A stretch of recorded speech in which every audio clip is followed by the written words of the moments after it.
Do you want to put together an SEO campaign for your business that generates a solid flow of revenue for the long term? Then stay tuned. Hey, I'm Sam Dunning, co owner over at webchoiceuk.com and host of the Top 100 Marketing Podcast, Business Growth Show. So, first of all, what the heck is SEO? Well, SEO stands for Search Engine Optimization. It is the process of getting your website to page one of Google's organic, so the non paid search results. So, who is SEO for? Well, anyone that wants to get more customers, more business from Google. I'm sure you've done it yourself, right? You might need help with the product, you might need a service, you might be comparing things, you might be searching for answers for a question. Chances are you're typing it in on Google and you're going with one of the results that probably shows in the top 3, 4, 5 organic listings, and you'll click it. And depending on the information that they provide you, you might get in touch with them or take a specific action. Now, who should focus on SEO? Well, SEO should, I always advise it's part of a multi channel strategy, as SEO typically is a long term marketing process. So, quite a lot of the time when we work with clients, they might be running paid ads like Google ads. They might be running some social ads. They'll be doing SEO for long term. And then perhaps they'll be doing other things like social media marketing. Perhaps they're doing webinars and other bits and pieces to generate inbound sales and leads. Now, how long does SEO take? Well, it's a bit like saying how long is a piece of string, depending on the industry you're in. So if you're in a super niche, a super localized business where you only serve a certain region in your local area and there's not much competition, it could be very quick.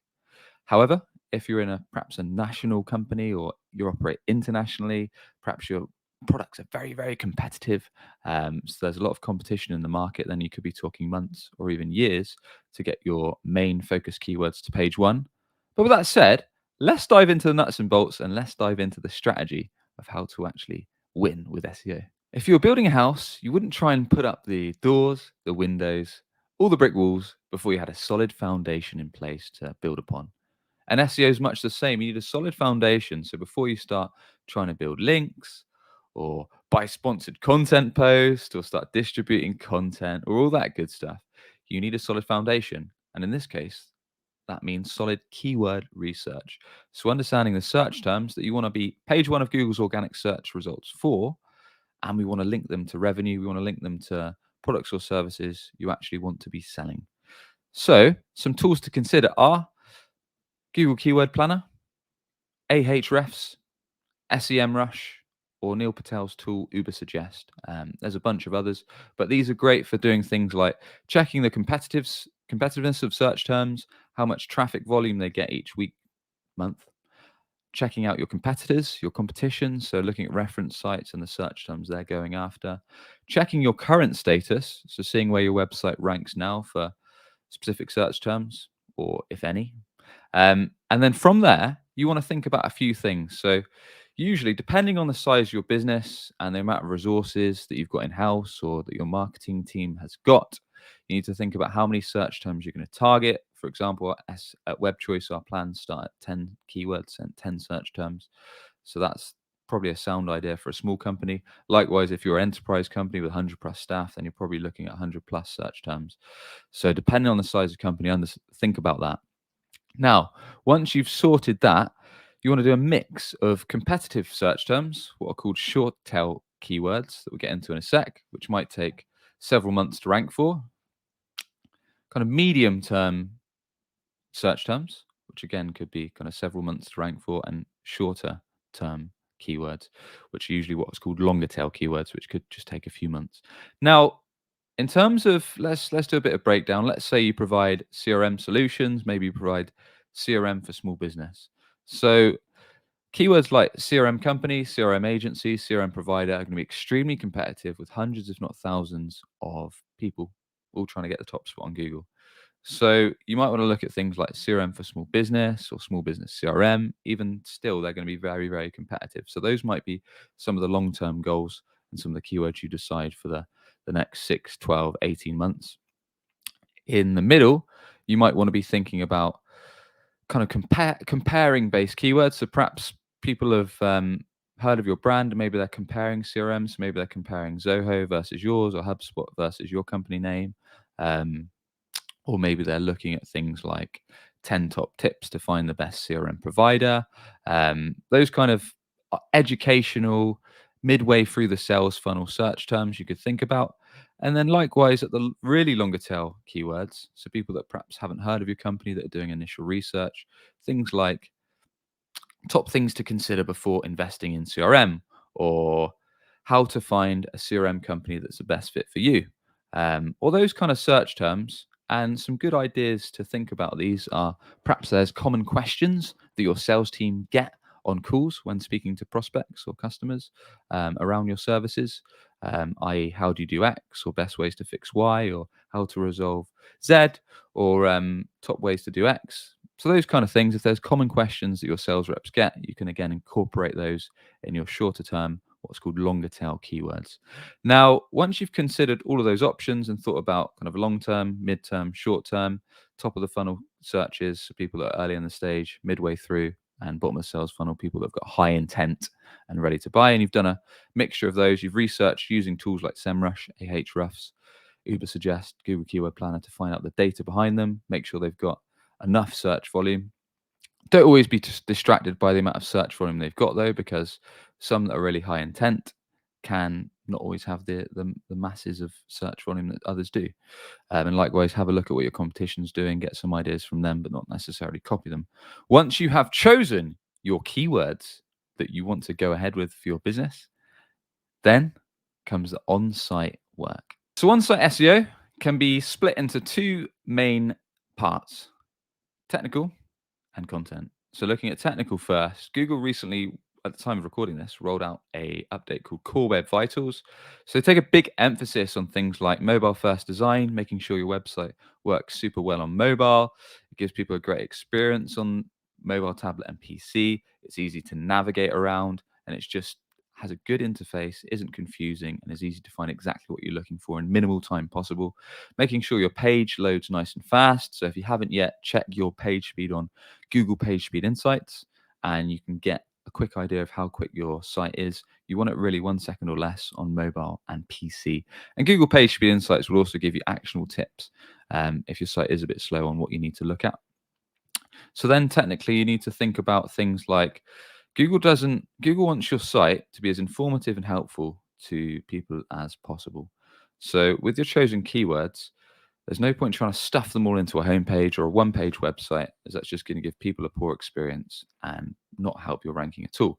So, for example, if you're a service-based company, you want to have a page on your site for each of the main services you offer, along with if you serve different locations, then each of the main locations you offer, along with things like useful resources, contact page, team page. So breaking down the search terms so they fit to relevant pages.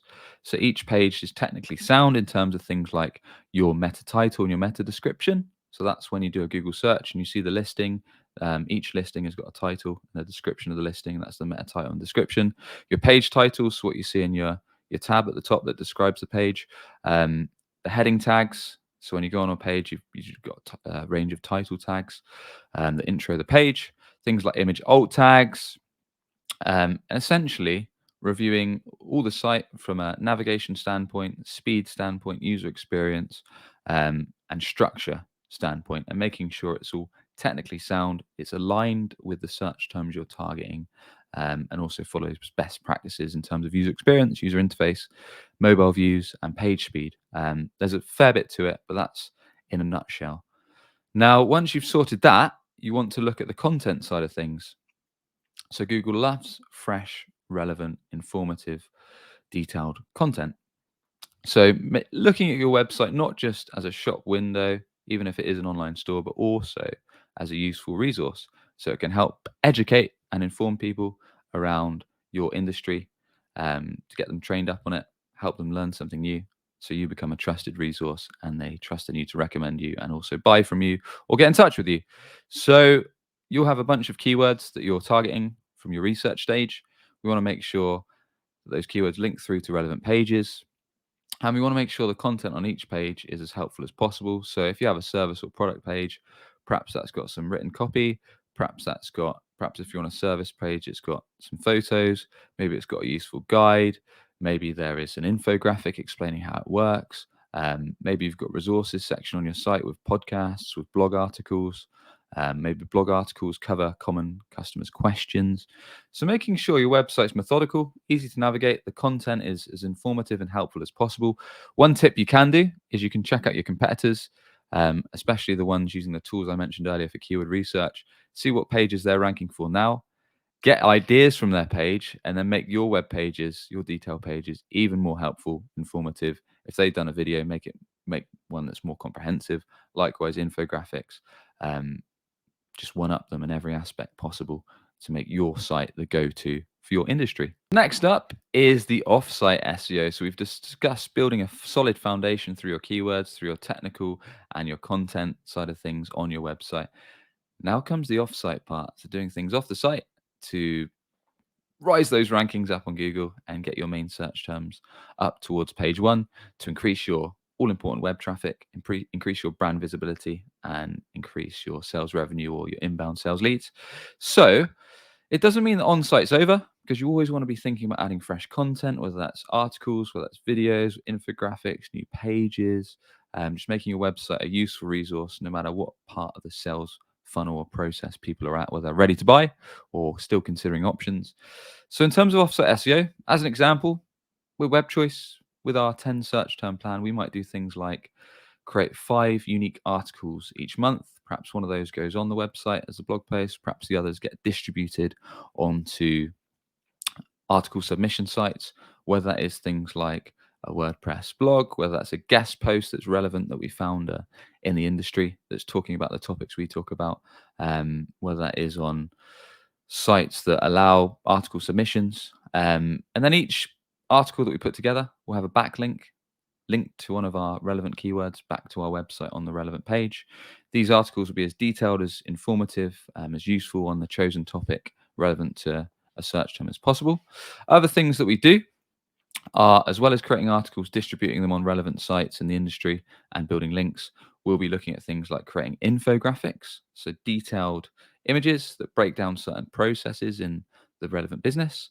And again, distribute those onto sites that accept them. We'll be doing article submissions. We'll be doing classified listings. So we'll be finding directory sites. There's a bunch of these. I'm sure you know a few in your industry that allow you to create a directory listing, put a bit of information about your site, put your website link and your contact details. So we'll be looking at relevant directory listings, post listings, classified listings that are, again, relevant to your industry you're in and that allow you to put the details in about your company and a link back to your site. And all this good stuff we do each and every month. Why do we do it? Well, it allows us to distribute content. It allows us to build quality backlinks on industry relevant sites, which send signals to Google, build up your link juice, and ultimately, over time, build up your organic rankings for your website. Other things to consider. So we've gone through keyword research, we've gone through on-site SEO, we've gone through off-site SEO. Other things to think about are that this is an ongoing process, right? So you need to constantly measure what you're doing. So a must is to install Google Analytics on your website so you can actually yield the fruits of your labor, track what's going on. So Google Analytics will tell you the traffic that's coming to your site, the traffic sources. So if they're coming from Google Organic or you're running other ads or campaigns to split what's coming from where. It's really important you track your conversion. So if you're e-commerce, you track all the purchase options, or if you're a lead gen website, then you track the click to calls, the inquiry form fills, the phone calls, someone emailing you direct. So every angle that someone can convert, get in touch, or buy from your website is being measured, so you can assess how well your SEO, your search terms, your activity is contributing to actually driving bottom line, to driving sales leads and driving revenue. That's important to stay on top of. And likewise, to measure each month. So if you're working with a SEO company, then they should be reporting on all the work they're doing each and every month in terms of the work on your site, in terms of off your site, the content that's being created and then approved by you, how it's being distributed, the links that are being built, the sites that submissions and directories and article listings are going to. So you have a clear report each and every month of all the work done, of all the results achieved in terms of the ranking progress. So you're tracking how well your chosen keywords, the rankings are progressing up in Google's results. And then most importantly, how much traffic, how many sales leads, and how many conversions in terms of leads or bottom line you're actually getting from the work. So you can measure it each month and look what needs improving and plan for the future. And there we have it. There is my summary of SEO and how to make sure it actually drives revenue for your business for the long term. If you enjoyed this one, why not check out my weekly email at businessgrowth.email. That's businessgrowth.email. I share actionable marketing tips with useful podcasts, free guides, stories, and a joke to kickstart your week. That's each and every Monday at businessgrowth.email. And with that said, thanks very much for tuning in. As always, if you enjoyed the episode, do hit that subscribe button. And with that, I'll catch you on the next one. Cheers.